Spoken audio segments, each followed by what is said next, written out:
सकते हैं। सर, सबसे पहले तो आपका स्वागत है। सबसे पहले धन्यवाद। अभी आप बोल रहे थे कि मोदी 400 पार की बात कर रहे हैं। मैं गारंटी के साथ में कह सकता हूँ, जिस तरह की जनता में नाराजगी है, आप देख रहे हो, इस बार जनता मोदी को पार करेगी। सर, मेरा पहला सवाल ये है कि मैं जसकौर जी से बात कर रहा था नामांकन रैली के दिन। मैं जसकौर जी से उनकी बेटी के टिकट को लेकर जब मैंने सवाल किया तो वो भड़क उठी। उन्होंने कहा कि लोग तो परिवार के लिए टिकट मांगते हैं, बेटी के लिए टिकट मांगते हैं, भतीजी के लिए टिकट मांगते हैं। अगर मैंने मेरी बेटी के लिए टिकट मांग लिया तो कौन सा गुनाह कर दिया। उनका सीधा सीधा इशारा डॉक्टर किरोड़ीलाल की तरफ था। क्या डॉक्टर किरोड़ीलाल मीणा और जसकौर के बीच का जो लड़ाई है उसका, या यूं कहें कि जसकौर और किरोड़ीलाल का जो अंतरकलह है उसका मुरारीलाल को कितना फायदा मिलने वाला है दौसा में? देखो, पहले तो मैं उनके बारे में बोलना नहीं चाहता। जसकौर जी क्या बोलते हैं, किरोड़ीलाल जी क्या बोलते हैं, दोनों सीनियर रहता है। हर पार्टी में अपना अपना वजूद होता है। मैं कांग्रेस पार्टी का प्रत्याशी हूँ। मैं हमारी पार्टी की विचारधारा के आधार पर चुनाव लड़ रहा हूँ। सर, अगला सवाल ये है कि जिस तरीके से 27 को नामांकन 3 लगे थे, लेकिन 30 आते आते नामांकन 2 रह गए, एक कांग्रेस का एक बीजेपी का। नरेश मीणा को मुरारीलाल मीणा ने मनाया या फिर पायलट से कहा कि साहब उसको फ़ोन करो नहीं तो कांग्रेस का खेल खराब कर देगा? ये सब आपको बेकार की बात करते हो। इस बार जनता का झुकाव आपने देखो कि कांग्रेस की तरफ माहौल है।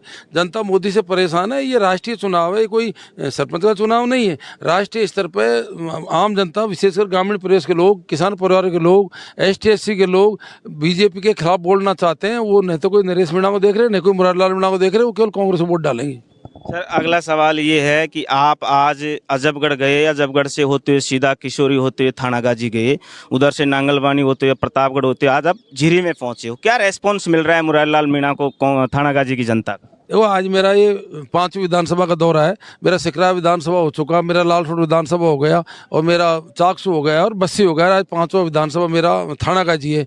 मैं गारंटी के साथ में कह सकता हूँ, जिस तरह से जनता का उत्साह है, जनता में जोश है, जनता बीजेपी से परेशान है और ये 4 महीने में और परेशान होगी। इस बार कांग्रेस भारी बहुमत से राजस्थान में भी जीतेगी। दौसा सीट जो लोकसभा की है, ये तो पूरे राजस्थान में 1 नंबर पर जीतेगी। सर, मैं 5 दिन से लोकसभा क्षेत्र कवर कर रहा हूं, इसमें कोई शक नहीं है। आपका माहौल तो कहीं ना कहीं मुझे लग रहा है, या लोग ये भी कह रहे हैं। लेकिन मैं एक जगह बैठा था आंधी में, तो उन लोगों ने ये मेरे से पूछा कि सैंतल में, सॉरी, उन लोगों ने कहा कि अगर सचिन पायलट चाहें तो फिर मुरारीलाल को MP बनने से कोई नहीं रोक सकता। आपका क्या कहना है इस? ये सचिन पायलट हमारे नेता है, यहाँ से सांसद रहे हैं, वो क्यों नहीं चाहेंगे? हमारे हर नेता चाहता है कि हमारी कांग्रेस सीट आनी चाहिए। सचिन पायलट नॉमिनेशन बनाने के लिए दौसा में आए थे, यहाँ पे सांसद रहे, वो कर्म भूमि है। सर, अगला सवाल, मेरा अंतिम सवाल एक और पूछ लेता हूँ कि कल कन्हैयालाल जी भी थानागाजी विधानसभा क्षेत्र में आए थे, आज आप भी आए हो। ये पिछले 5 साल से लोग देख रहे हैं कि पिछली जो MP थी जसकौर मीणा जी, उन्होंने कभी शक्ल नहीं दिखाई, लोगों का ऐसा कहना है। और वो ये भी कह रहे हैं कि उनके लापता के पोस्टर भी यहाँ पर लगे बताए। मैं आज फील्ड रिपोर्ट कर रहा था, ग्राउंड रिपोर्ट कर रहा था, लोगों ने मेरे से कहा क्या मुरारीलाल तो ऐसा नहीं करेंगे कि जीतने के बाद 5 साल फिर जनता को दिखाई नहीं दे? अब तो चुनाव का टाइम है, हर लोग यही कहेगा मैं बहुत ज़्यादा आऊँगा। लेकिन मेरी कार्यप्रणाली कैसी है लोग वह सब जानते हैं। मेरे को करीब पूरे लोकसभा क्षेत्र के लोग जानते हैं। मैं बांदीकुई से विधायक रहा हूँ, मैं दौसा से 3 बार विधायक रहा हूँ, सामान्य सीट से रहा हूँ। मेरी कार्यप्रणाली के बारे में पूरी जनता जानती है, इसलिए मेरे को मेरी कार्यप्रणाली का भी फायदा मिलेगा और कांग्रेस पार्टी का भी फायदा मिलेगा, इसलिए लोगों में ज़बरदस्त उत्साह है। सर, एक और अंतिम सवाल पूछ लेता हूं कि सरिस्का अभ्यारण्य में आता है थानागाजी विधानसभा क्षेत्र। यहाँ के लोगों की एक सबसे बड़ी समस्या एक तो क्या है कि गेट के जो अंदर जो लोग रहते हैं उनको आने जाने नहीं देते। दूसरी समस्या, छोटे छोटे टुकड़ों में जो फॉरेस्ट जो नियम बना रखे हैं उन रोडों को रोक के रखा है, बड़े बड़े गड्ढे हो रहे हैं। क्या मुरारीलाल अगर सांसद बनते हैं दौसा से तो पहली प्राथमिकता रहेगी?